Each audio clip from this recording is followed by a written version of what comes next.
Hello बच्चों, welcome to education plus. तो आज जो है आज हमारा ईवीएस का टॉपिक है। ईवीएस के टॉपिक से क्या कर रहे हैं हम लोग क्वेश्चन लेके आए हैं आपके लिए, और ये 10 क्वेश्चन है और ये बहुत ही इंपॉर्टेंट क्वेश्चन है एग्जाम के लिए। ठीक है, तो चलो देखते हैं कि सबसे पहला जो क्वेश्चन है हमारा क्या है।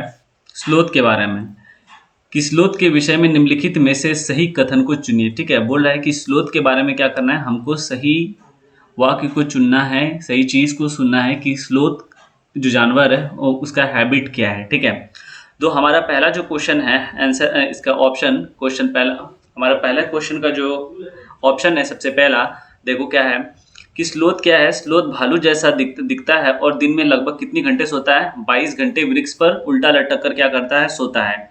ठीक है, और दूसरा जो है हमारा क्या है, स्लोथ जो है वो चिंपांजी जैसा दिखता है और वो 17 घंटा जो है वृक्ष की शाखा पर उल्टा लटक कर क्या करता है, सोता है। तीसरा हमारा ऑप्शन है कि स्लोथ जो है चिंपांजी जैसा दिखता है और दिन में लगभग कितना 22 घंटे वृक्ष की शाखा पर उल्टा लटक कर क्या करता है, सोता है। और जो हमारा डी ऑप्शन जो है कि स्लोथ क्या है, स्लोथ भालू जैसा दिखता है और दिन में लगभग क्या करता है, 17 घंटे वृक्ष की शाखा पर उल्टा लटक कर सोता है। इसमें हमारा सही आंसर कौन है, हमारा इसमें सही आंसर जो है वो ऑप्शन नंबर डी है कि स्लोथ क्या है, भालू जैसा दिखने वाला जानवर है जो कि क्या करता है, 17 घंटा वृक्ष पर उल्टा लटक कर क्या करता है, सोता है। ठीक है, ये स्लोथ का क्या है, खासियत है इस जानवर का। ठीक है, तो हमारा जो नेक्स्ट क्वेश्चन है, देखते हैं नेक्स्ट क्वेश्चन क्या है हम लोग का।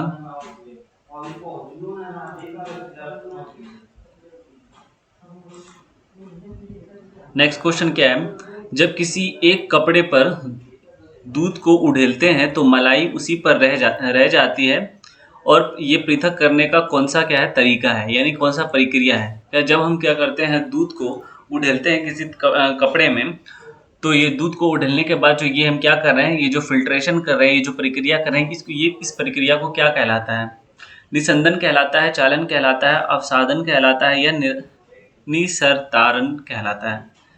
निसरतारण कहलाता है। तो इसका हमारा ऑप्शन जो है, सही नंबर जो ऑप्शन है वो सही ऑप्शन क्या है, वो ऑप्शन नंबर ए है, निसंदासन कहा जाता है, निसयनदान कहा जाता है। ठीक है, तो देखते हैं कि हमारा जो तीसरा क्वेश्चन है वो कौन सा क्वेश्चन है।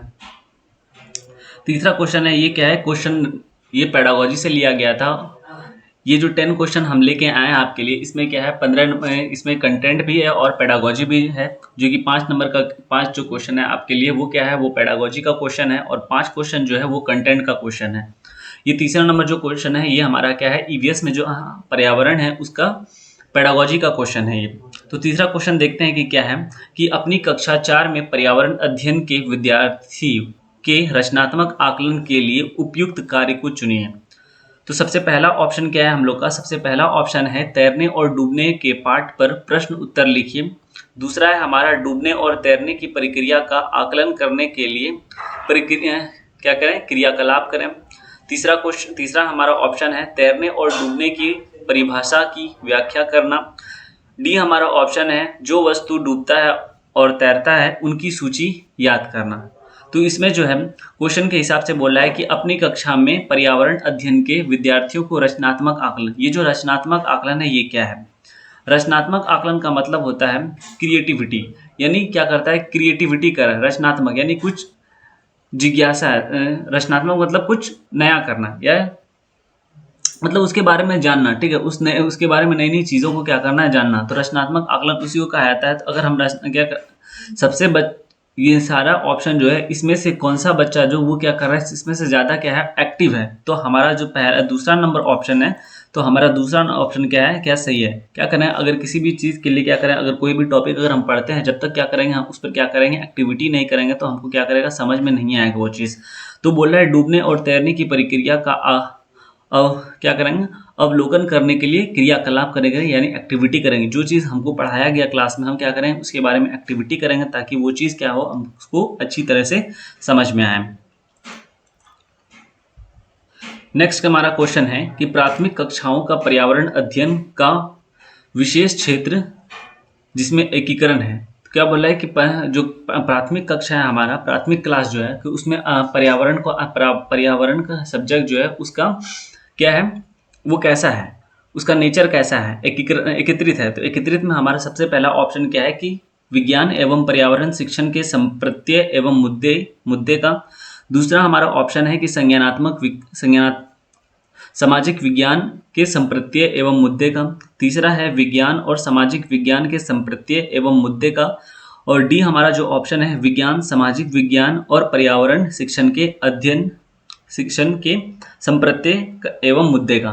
तो इसमें हमारा जो राइट ऑप्शन है, हमारा राइट आंसर जो है वो क्या है, वो डी है। कैसे बोल रहा है कि जो प्राथमिक कक्षाएं का जो पर्यावरण अध्ययन है उसका विषय में एकीकरण। तो एकीकरण किस में आ रहा है, तो एकीकरण जिसमें हम क्या करते हैं, जो पहला और दूसरा क्लास में जो दूसरा क्लास जो है उसमें क्या है, उसमें ईवीएस का अलग से बुक नहीं होता है, ठीक है। तो उसमें एक ही बुक में सारा चीज़ क्या होता है, मिला हुआ रहता है, जिसमें क्या होता है, विज्ञान होता है, साइंस होता है, सामाजिक विज्ञान होता है, साइंस होता है, विज्ञान है, साइंस है, सामाजिक विज्ञान और पर्यावरण शिक्षण के संप्रत्यय एवं मुद्दे क्या होते हैं उसमें जुड़े हुए रहते हैं, ठीक है।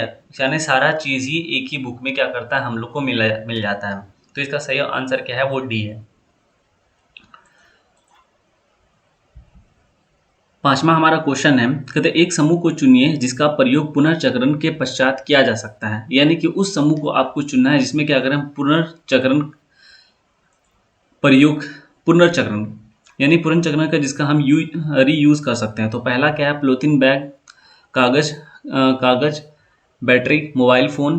दूसरा हमारा ऑप्शन है चादर, समाचार पत्र, प्लास्टिक बैग, बैटरी। तीसरा है हमारा लोहे की कील, कांच की बोतल, स्टील मग, गैस का डिब्बा।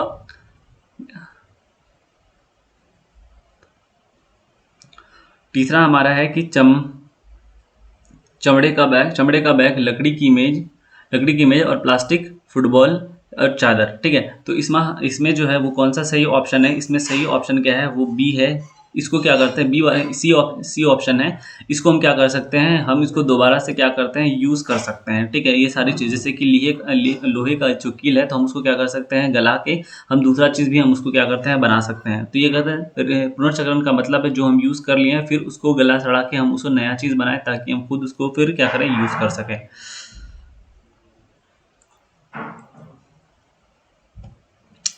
हमारा छठा क्वेश्चन क्या है कि दृष्टिबाधित विद्यार्थी कैसे विद्यार्थी है, दृष्टिबाधित विद्यार्थी है। दृष्टिबाधित विद्यार्थी का मतलब होता है ऐसे विद्यार्थी जो कि क्या है, अंधे हैं, जो कि देख नहीं सकते हैं। पर्यावरण अध्ययन पढ़ाने के लिए निम्नलिखित में से कौन सी युक्ति सर्वाधिक उपयुक्त है। क्या बोला है कि अगर हम पर्यावरण बच्चे को अगर पढ़ा रहे हैं तो उसमें दृष्टिबाधित बच्चे को, तो इसमें से कौन सा ऑप्शन है जो उसके लिए सही है, ठीक है। तो कक्षा में मिश्रित सहपाठी समूह बनाना, कि जो कक्षा में हम क्या करेंगे, सारे बच्चे को एक जगह क्या करेंगे, लाएंगे और क्या करेंगे, बैठाएंगे और उसको जो दृष्टिबाधित बच्चे हैं उसको भी बैठाएंगे ताकि हम बताएं तो वो भी सीख सकें। ये दूसरा नंबर है, किसी कार्य को पूरा करने के लिए अधिक समय दें, कि जो हमारा जो दृष्टिबाधित बच्चा है हम उसको क्या करेंगे, ज़्यादा से ज़्यादा क्या करेंगे, समय देंगे ताकि वो क्या करेंगे, वो उन चीज़ों को समझ सकें। तीसरा हमारा ऑप्शन है किसी भी कार्य को भाग में बांटें और प्रत्येक भाग को अलग पढ़ाएं। किसी भी कार्य, अगर हम कोई भी चीज़ अगर पढ़ा रहे हैं, कोई भी सब्जेक्ट पढ़ा रहे हैं या कोई भी कार्य, कोई भी चीज़, कोई भी टॉपिक पढ़ा रहे हैं तो उसको अलग अलग करके क्या करें, अलग अलग पढ़ाएं। क्या ऐसे उसको समझ में आएगा। ये डी हमारा है क्या, स्पर्श शिक्षण अधिगम सामग्री का अधिक से अधिक उपयोग करें। तो हमारा जो ऑप्शन है, हमारा राइट आंसर जो है, हमारा राइट आंसर डी है।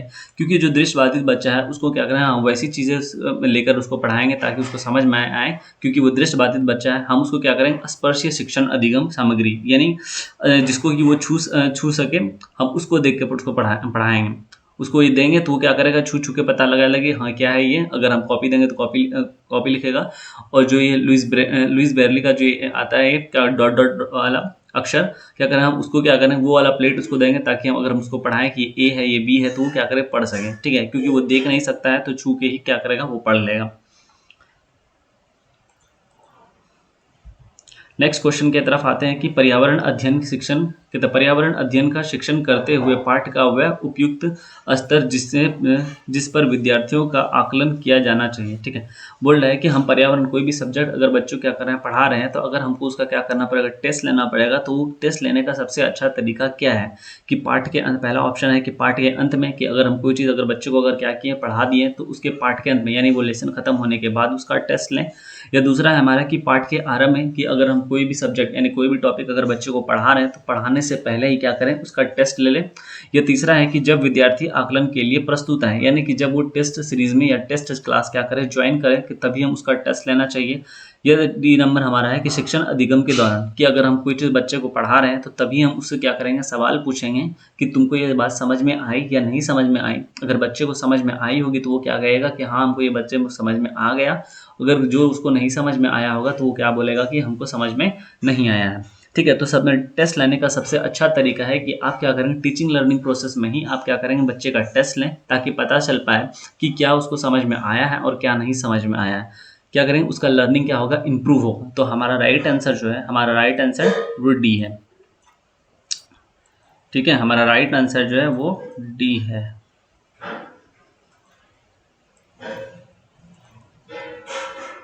हमारा राइट आंसर जो है वो डी है।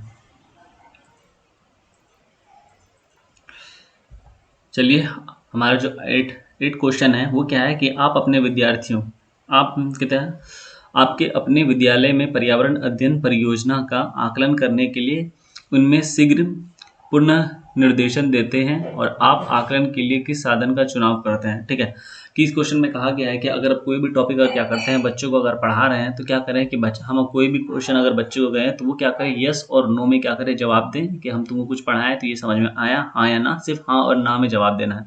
तो इसका सही ऑप्शन क्या है, जांच सूची। जांच सूची में क्या है कि हम क्या करते हैं, बच्चे को सिर्फ टिक द करेक्ट आंसर या फिर और ये ट्रू और फॉल्स के बारे में ही पूछते हैं। कि अगर हम कोई स्टेटमेंट बच्चे को देते हैं, क्या होता है कि क्या ये ट्रू है या फॉल्स है, तो बच्चा अगर ट्रू होता है तो वो कहता है कि हाँ ये ट्रू है, अगर फॉल्स होता है तो ये क्या है, फॉल्स है।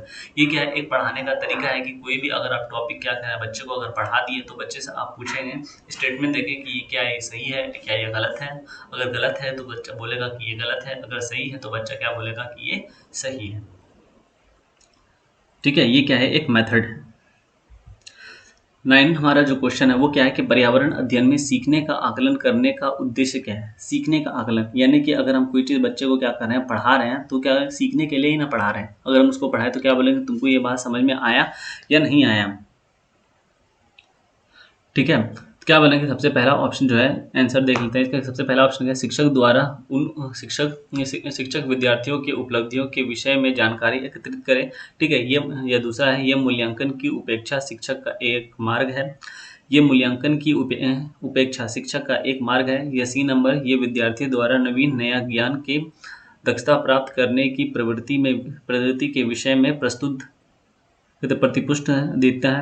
या तीसरा हमारा है कि ये विद्यार्थियों को सीखने के बारे में सूची देता है जिसके अलग चरण के लिए उन्हें सहारा दिया जा सके। ठीक है, तो बोला है कि पर्यावरण अध्ययन में सीखने का आकलन यानी लर्निंग के लिए कि बच्चा क्या करे, सीखने का आकलन। अगर हम कोई चीज़ को बताएं तो हम क्या करें, वो बच्चा क्या करे, हमको बताए कि हाँ हम ये चीज़ सीखे या नहीं सीखे, तो उसके बारे में हमको कैसे पता चलेगा। क्या हम क्या करेंगे, बच्चे के बारे में क्या करेंगे, इन्फॉर्मेशन कलेक्ट करेंगे कि बच्चा कहाँ पर क्या दिक्कत हो रहा है बच्चे को और क्या नहीं दिक्कत हो रहा है। अगर हम पढ़ा रहे हैं तो बच्चा कहाँ नहीं समझ पा रहा है, और बच्चा जो है वो कैसे सीखना पसंद करता है, चाहे वो खेल कर सीखना पसंद करता है या खेल कर सीखना पसंद करता है, या देखकर कोई चीज़ पिक्चर के माध्यम से वो सीखना पसंद करता है। यानी बच्चा जैसे सीखना चाहेगा हम उसको वैसे सिखाएंगे, यानी कि उस पर्टिकुलर बच्चे के बारे में हम बताएं, इन्फॉर्मेशन कलेक्ट करेंगे कि बच्चा जो है वो कैसे सीखेगा। तो इसका सही ऑप्शन जो है, वो सही आंसर जो है वो आंसर नंबर सी है कि हम क्या करेंगे, उपलब्धियों के विषय में जानकारी क्या करें, एकत्रित करें कि बच्चा कितना उपलब्ध किया है, यानी कितना प्रोग्रेस किया है, और कहाँ पर जो कमी आ रहा है बच्चे का, तो कहाँ पर कमी आ रहा है और वो कैसे हम पूरा करेंगे बच्चे का। ठीक है, हमारा लास्ट क्वेश्चन जो है क्या है, हमारा को कि माउंट एवरेस्ट की चोटी जो है उसकी ऊंचाई कितनी है। तो माउंट एवरेस्ट की ऊंचाई जो है कितनी है कि 8,600 है, या 8,950 है, या सी नंबर 8,850 है, या डी नंबर 8,600 है। तो हमारा राइट आंसर जो है, हर बुक में क्या है वेरी करते रहता है, लेकिन यहाँ हम क्या करें 8,850 में जाएं, और कोई किसी बुक में क्या होता है, लिखा रहता है 8,950। तो ठीक है, वो एनसीईआरटी के बुक में अगर आपको सीटेट में अगर इस चीज़ का क्वेश्चन आएगा तो आप क्या कीजिएगा 8,850 ही वो लिखिएगा, क्योंकि ये एनसीईआरटी में दिया गया है। और किसी भी बुक में आपको क्या मिलेगा, 8,950 मिलेगा। तो राइट ऑप्शन जो है वो 8,850 ही, ज़्यादा आप क्या करेंगे 8,850 में ही क्या करेंगे, टिक लगाएंगे। ठीक है, तो थैंक यू। तो आज जो है आज हम लोग का सेशन यहीं तक था। कल हम लोग फिर मिलते हैं। Thank you. ठीक है, तो कल हम लोग फिर मिलते हैं इसी टाइम पे। कल जो है हमारा टॉपिक है जीन पियाजे का, जो कि बहुत ही महत्वपूर्ण टॉपिक है। ठीक है, बहुत ही महत्वपूर्ण टॉपिक इसलिए है क्योंकि सी टेट का एग्ज़ाम में आप बगैर प्याजे को छोड़कर आप एग्ज़ाम नहीं दे सकते हैं, क्योंकि प्याजे इतना इम्पोर्टेंट है कि हर साल उससे क्या करता है, 3 या 2 क्वेश्चन कंफर्म आता है। ठीक है, तो कल जो है हम क्या करेंगे, जीन पियाजे को अच्छे से डिटेल में डिस्कशन करेंगे। तो आज जो है हमारा क्लास यहीं तक था। ठीक है,